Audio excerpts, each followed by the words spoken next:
Good morning मेरे प्यारे दोस्तों, मेरा नाम है संतोष भारद्वाज और रियल एकेडमी में मैं आपका स्वागत करता हूं। आज मैं फिर से ग्रामर का एक टॉपिक लाया हूं जो है आर्टिकल्स पे। आर्टिकल में ए, एन और दा आते हैं और इनका प्रयोग कैसे किया जाता है ये मैं इस वीडियो में समझाऊंगा। ठीक, आर्टिकल्स पहले होते क्या है? Articles tells if noun is indefinite और डेफिनेट। आर्टिकल्स हमें ये बताते हैं कि जो नाउन प्रयोग में आया है वो डेफिनेट है या इनडेफिनेट है, अनिश्चित है या निश्चित है। अगर निश्चित होगा, अगर डेफिनेट होगा तो मैं दा का प्रयोग करूंगा, अगर इनडेफिनेट होगा तो मैं या तो ए का प्रयोग करूंगा या फिर एन का प्रयोग करूंगा। ठीक है, प्रयोग करने के लिए बस ये दो लाइनें याद रखना। सबसे पहले हम देखेंगे either the noun is definite और इनडेफिनेट। अगर वो डेफिनेट है तो मैं दा का प्रयोग करूंगा, अगर वो इनडेफिनेट है तो मैं ए और एन का प्रयोग करूंगा। ठीक, अब पॉइंट आया कि ए और एन का प्रयोग मैं किस तरीके से कर सकता हूं। तो आपने सुने होंगे वॉवल्स और कॉन्सोनेंट के बारे में। वॉवल्स क्या होते हैं? ए, E, I, O, U. A, E, I, O, you, 5 हैं। ए, ई, आई, ओ, यू। तो वॉवल्स होते हैं ये 5, इनको छोड़ के सारे कॉन्सोनेंट। ठीक है, तो जो भी छूट गए जैसे बी, सी, डी, ये सारे के सारे जो है कॉन्सोनेंट में आ जाएंगे। तो वॉवल्स क्या होंगे? ए, ई, आई, ओ, यू। अब पॉइंट क्या है कि अगर वॉवल्स की साउंड आएगा, अगर वॉवल्स का साउंड आएगा तो मैं एन का प्रयोग करूंगा। वॉवल्स साउंड आएगा, मैं साउंड भी लगा रहा हूं आगे। बच्चे क्या करते हैं, वॉवल्स याद रखते हैं उससे ही कर लेते नहीं। वॉवल्स का साउंड आएगा तो एन का प्रयोग करूंगा, और कंसोनेंट का साउंड आएगा, कंसोनेंट का साउंड आएगा तो मैं ए का प्रयोग करूंगा। जैसे कि एन आर होता है, एन आर होता है। अब देखिए आगे एच है, ये क्या है? ये तो कॉन्सोनेंट है, A, E, I, O, you में से कुछ नहीं है, लेकिन मैं बोल क्या रहा हूं? R, R, N R. तो आर में क्या होता है? आ रहा है ना, आ किसका साउंड है? ए का साउंड। ए का साउंड क्या है? वॉवल का साउंड आ गया। तो वॉवल के साउंड में मैं क्या यूज करूंगा? एन का प्रयोग करूंगा। ठीक है, जैसे कि अब मैंने बोल दिया यूनिवर्सिटी। अब यूनिवर्सिटी क्या है? वैसे है तो यू क्या है? यू तो वॉवल्स है ना, लेकिन यू जो है साउंड, यू जो है इसका साउंड थोड़ी है। A, E, I, O, U, A, E, I, O, U का साउंड कह रहा हूं मैं। या फिर साउंड में अगर आपको इसमें दिक्कत हो रही है तो ये याद रख लो, आ से आह तक जो साउंड आएंगे, आ, ई, उ, ए, आई, ओ। तो जैसे क्या एन आर बोला ना मैंने, तो आर क्या है? ए से आह तक आ रहा है, आ से आह तक आ रहा है, आर, आ रहा है।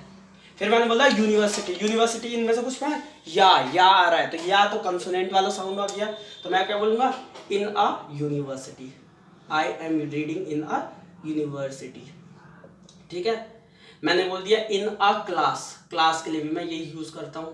ठीक है, फिर इधर मैं बोलूंगा एप्पल, तो एप्पल में आ रहा है, वही वॉवल का साउंड है, तो एन एप्पल। ठीक है, और orange, N orange. N interesting story, क्या होगा? N interesting story. ठीक है, एन इंटरेस्टिंग स्टोरी। अगर मैं बोलता a story, I am reading a story, तो मैं क्या पढ़ रहा हूँ? स्टोरी पढ़ रहा हूँ, तो वो क्या आएगा? A story.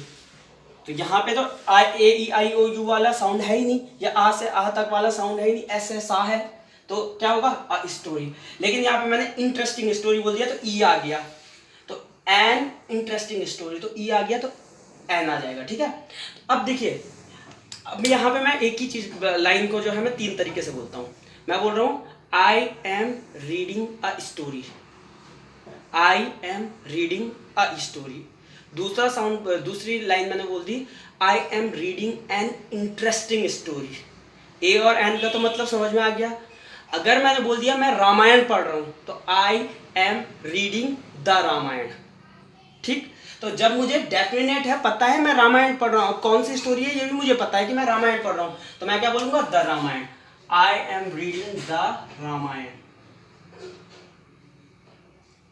ठीक है, एक चीज मैंने अभी ये तो पॉइंट बोला भी नहीं है कि नाउन होते क्या है। तो नाउन क्या होता है?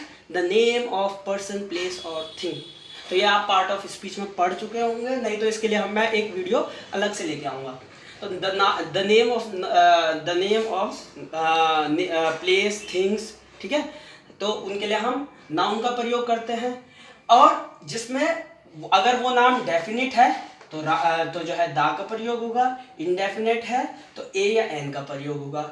अगर ए है तो ए तो किस में आएगा, जिसमें कॉन्सोनेंट वाला साउंड आएगा, तो यूनिवर्सिटी, क्लास, स्टोरी, ठीक है। अगर मैं आर बोल रहा हूँ, एप्पल बोल रहा हूँ, इंटरेस्टिंग स्टोरी बोल रहा हूँ, तो उनमें क्या आ जाएगा, वॉवल साउंड है तो उसमें एन का प्रयोग होगा। जहाँ पे मुझे पूरा डिफाइन है कि मैं क्या पढ़ रहा हूँ, रामायण पढ़ रहा हूँ, महाभारत पढ़ रहा हूँ, या फिर कौन सी रिवर है, द गंगा है, ठीक है, द गंगा है, या फिर मैं ये बोल दूँ कि आई एम द बेस्ट, ठीक है, यमुना इज लॉन्गेस्ट रिवर या Ganga is the longest river. तो पॉइंट क्या है मेरा कि जैसे मैं द गंगा नाम है ना किसी चीज का, तो वहां पे मैं दा का प्रयोग करूंगा। एपिक है तो भी देखिए प्लेस का नाम है, ये एपिक का नाम है या फिर माइथोलॉजिकल स्टोरी का नाम है। तो पॉइंट क्या है मेरा, जो नेम है जहाँ पे निश्चित है, गंगा मुझे पता है, एक ही है गंगा हमें पता है, तो निश्चित होगा तो द गंगा यूज कर लिया, द रामायण यूज कर लिया। एक और पॉइंट बोल रहा हूँ मैं कि मैं बोल दिया a teacher is sitting on the ground, या फिर मैं बोल दिया a man is sitting on the ground, is sitting on the ground. अब देखिए मेरे लिए ये मैन जो है, मैन कोई सा भी हो सकता है, अगर आप भी बैठोगे तो मैं a man is sitting on the ground, मतलब कोई भी आदमी बैठा है तो मैं a man is sitting on the ground बोलूंगा। अगर मैं बोलता हूँ कि the teacher is sitting on the ground और वो टीचर मुझे नोन है, तो नाउन के बारे में आइदर मुझे नोन है या नहीं है वो बताएगा मुझे आर्टिकल, ठीक है। तो ये बात है। अच्छा एक और चीज, सुपरलेटिव डिग्री, जैसे मैंने बोल दिया आई एम द बेस्ट, तो सुपरलेटिव डिग्री में भी दा का प्रयोग होगा, आई एम द बेस्ट। ऐसे बोल दिया मैंने कि यमुना या फिर Ganga is the longest river in India, तो द गंगा बोलूंगा, तो the Ganga is the longest. Longest क्या है, सुपरलेटिव डिग्री है, थर्ड डिग्री है, long, longer, longest, good, better, best. तो ये जो superlative degree, third degree, first degree, second degree, third degree जो है, उसमें भी जो है जो एडजेक्टिव यूज होते हैं उनमें जो है हम क्या प्रयोग करेंगे, दा का प्रयोग करेंगे। चलिए एग्जांपल से समझते हैं सारी की सारी कहानियों को, ठीक है। There was a dog in the street, तो देयर वाज, वहाँ एक कुत्ता था। अब मुझे नोन नहीं है ये कौन सा कुत्ता था, मैं थोड़ी जानता उसे, बस एक कुत्ता था। There was a dog in the street. अब मुझे इस लाइन में इसके बारे में पता चल गया कि ये डॉग, अब मैं इस डॉग को जान चुका हूँ, तो आगे मैं कहूँगा क्या, अब ए डॉग नहीं बोलूँगा, मैं द डॉग बोलूँगा, ठीक है। पहली लाइन में मुझे नोन नहीं था, दूसरी लाइन में मुझे नोन हो गया, तो there was a dog in the street, अब मुझे पता चल गया वो कुत्ता था। अब वो कुत्ता जो है भौंकता था सारे के सारे स्ट्रेंजर्स पे, सारे के सारे अजनबी लोगों पे, तो the dog barked at the strangers. अब था, थी, थे, ये तो आपने टेंसेस में पढ़े हैं। वज का प्रयोग जो है हम पास्ट में करते हैं, पास्ट कॉन्टिन्यूस में करते हैं या पास्ट इंडेफिनिट में करते हैं। सेकंड फॉर्म का प्रयोग भी हम पास्ट इंडेफिनिट में करते हैं। तो इस तरीके से मैं टेंस की वीडियो बना चुका हूँ, तो उसको भी देख लीजिएगा। तो there was a dog in the street and the dog barked at all strangers. चलिए एक्सरसाइज करते हैं, सवाल करके देखते हैं, आपको समझ में आएगा तब।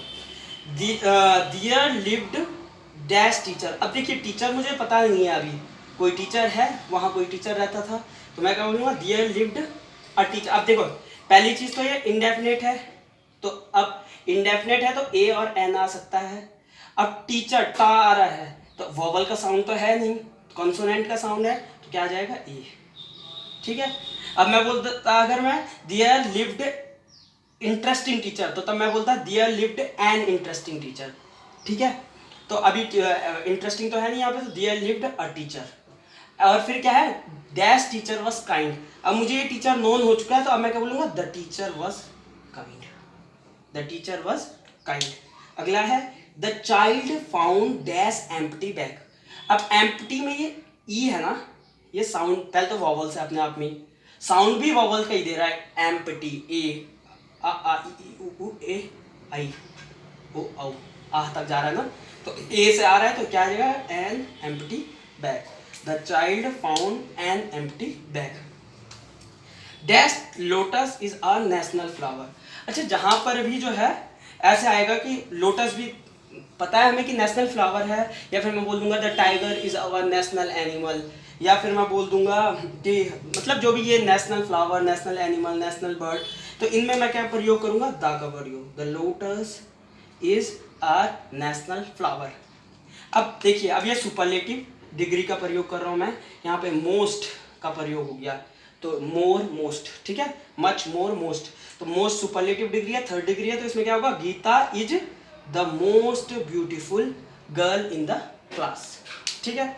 अगर आगे क्या है, देखिए अब कुरान है, कुरान क्या है, कोई नाम है तो उसमें तो डेफिनेट है, डेफिनेट में क्या होगा, दा का प्रयोग होता है, डेफिनेट में तो चुपचाप दा का प्रयोग करना है, उसमें तो कुछ देखना ही नहीं है, ठीक है। तो द कुरान इज, अब होली बुक है, अब मैं ओली नहीं बोल रहा हूँ, होली बोल रहा हूँ, यहाँ पे हा आ रहा है साउंड, अगर मैं ओली बोलता तो फिर एन का प्रयोग करता, लेकिन होली है वो, तो बोला क्या जाता है, होली बुक, तो होली में क्या होगा, अब ए या एन का प्रयोग होगा, तो वॉवल का साउंड तो आ नहीं रहा है, हो हा आ रहा है, आ से आ तक वाला साउंड नहीं आ रहा है, तो क्या आ जाएगा, ए आएगा, तो क्या हो जाएगा the Quran is a Holi book, a Holi book of, अब मुस्लिम, मुस्लिम ये भी नाम है, तो क्या हो जाएगा, डेफिनेट है, तो ऑफ द मुस्लिम, तो क्या हो जाएंगे, the Quran is a Holi book of the Muslim.